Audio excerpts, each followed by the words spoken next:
us to land. He doesn't want us to equivocate about this. He doesn't want us to have any doubts about this. God is absolutely reliable. No matter what happens in our life, no matter what blows up in our world, God is absolutely reliable. This issue arises because Paul has just told us that many in Israel, in fact, the national Israel, has been cursed. And he wanted to take their place, but he can't. But if he says that many in Israel are cursed, then how... Yeah, the Cubs are cursed, I know. You know they have a curse on them. What? It was a goat or something. I have no idea where it came from. The Red Sox thought they had a curse too, but that curse got lifted here a couple of years ago. Why are we talking about this? Because they are cursed. They've been rejected God and have been cursed. Well, if they rejected God, if they are cursed, then how can God's promise to bless them be fulfilled? How can he be reliable if he's cursed them when he promised to bless them? That's a big problem when we think he says one thing and he says another thing. To defend the gospel then, Paul has to show that God has been maintained reliability throughout this. That his plan in the Old Testament is consistent with his plan in the New Testament. He can't have the good news of Jesus Christ unless there was good news that faith is reckoned to us as righteousness that he was promised to Abraham. If God has gone back on his word to Israel, then the whole thing crashes. It just hits a post. And how can we trust him? The big idea, though, I skipped something, didn't I? If God's gone back on his promises, the whole thing crashes. So we have to look at that big idea. Now, the big idea that he's going to do to explain this is that there is an Israel within Israel. One of these things is not like the others. One of these things is not the same. Okay? Nice little phrase. You probably have heard this. Okay? Not everyone who is descended from Israel are Israel or is Israel. Now, how can you say that? You're one thing and you're not Israel and not Israel? What are you talking about? Well, Paul thinks of two Israels.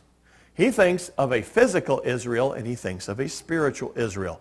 Physical Israel, national Israel, are descended from Abraham. It's based on ancestry. Spiritual Israel is based on belief. Paul says, and Moses said the same thing, Abraham believed God and it was reckoned to him as righteousness. Abraham had lots of kids, but only those who believe are that spiritual Israel.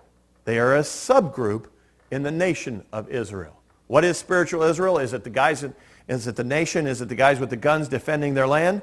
Or is it the people who believe? Spiritual Israel are those who believe. Now, some people have used this idea of spiritual Israel to talk about the church. And Paul does occasionally use that same phrase in Galatians chapter 6. He says, peace and mercy to all who follow this rule, even to the Israel of God. Now there he is referring to the entire church. You know, if you read the rest of that chapter, read the rest of those verses around there, you'll see that Paul is talking about the rest of all of believers, no matter whether you're Jewish or not, and he talks about the Israel of God. But I don't believe that's what he's talking about here. And the reason why I don't think so is because he's been guarding the blessings that were given to the Jewish nation, to the Jewish people. And he talks about the prophets, and he talks about Jesus coming from them, and he talks about all these things. He's talking about them as a nation, those who are Jews by birth. So I don't think when I talk about spiritual Israel, I don't think he's talking about people who are not descended from Abraham. The Israel at the end of verse 6 is the spiritual Israel that is found within physical Israel. I just like the picture. You know, you got this pig running in a dog race. Okay? Now, everybody in the dog race, everybody in the agility show should be a dog. You would think so. I think that would be part of the rules. Okay? So, I don't know where the pig got in. He's just, hey, I'm going to go run. Well, and this is really not a very kosher illustration. Okay? I don't know which of the pigs and which of the Jews are. Both of them are unclean in Jewish eyes, so I don't know what you are, what I'm talking about. But what I wanted to illustrate was that not everybody running in the race is a dog. Not everybody in national Israel is a believer. There were believers, And then there was everybody else. And they were all Jews, but they weren't all believers. All Jews belong to the nation of Israel by birth, but only those Jews who are called by God belong to the true Israel, the spiritual Israel, the Israel that are Abraham's children by faith and not by birth. And he illustrates this idea by talking about Isaac and Ishmael. Abraham is the ancestor of the Jewish people as a whole, of all of them, whether they believe or whether they don't believe. But Abraham is also has children in different ways. Some of them are by belief, some of them by birth. And this is what Paul is talking about. Abraham has physical children. And when we talk about Ishmael and Isaac, we've got to talk about both Jews and Arabs. And there they are hugging in front of the Wailing Wall in Jerusalem.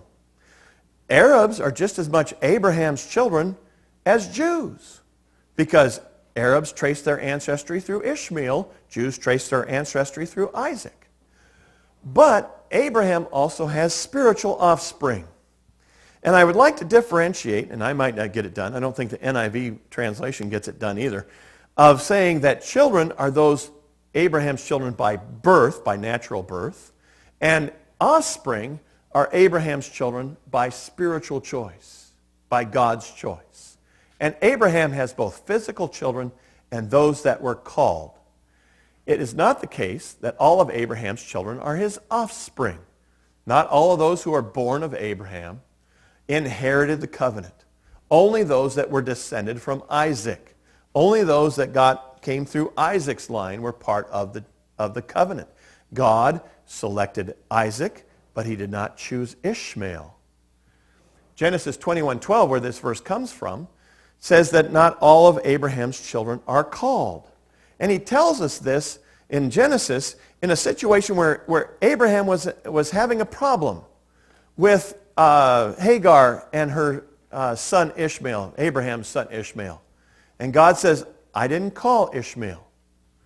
I called Isaac. Isaac is going to receive the blessings, and Ishmael is not. Does it make him any less a child of Abraham? No. Does it make him any less a believer? Yes. Because God has said, has chosen Isaac. It is only the children of the promise who regarded as Abraham's offspring. And that's where they start to use children and offspring in different ways. Because we need to understand that the way I'm defining it, offspring are those spiritual children. Children are those by birth. Only those descendants of Abraham from the line of Isaac can be considered Abraham's spiritual children, chosen ones, his offspring. Paul wraps up the quotation with another quotation from the Old Testament. He wants to say that inheriting the promise is not based on birth alone. It depends on God's choosing us. And that's his point here in Romans 9. He then goes on to talk about Jacob over Esau. The same point becomes even clearer, because someone might come along and say, well, yeah, okay, the promise was actually given also to Sarah, and only Isaac was Sarah's child. Ishmael was actually Hagar's, so yeah, they had the same dad, but they had different moms, and so that doesn't really count. Well, Paul says, okay, well, let's go on to the next generation. Paul brings us down to just one generation. Rebekah's children were twins. They had the same birthday. They shared the same womb. They had the same mom. They had the same dad. They had the same everything. They were twins. So how does it deal with twins? You can't say that, oh, no, he had a different mom. That's why he's rejected and Isaac was selected. The main clause of this verse is that the older will serve the younger. Again, God is choosing. It's his sovereign choice. God's choice reversed the natural order. With Abraham, Isaac would have expected, that Esau would have been chosen. But God is choosing sovereignly. And he points this out to the promise that is given to Rebekah.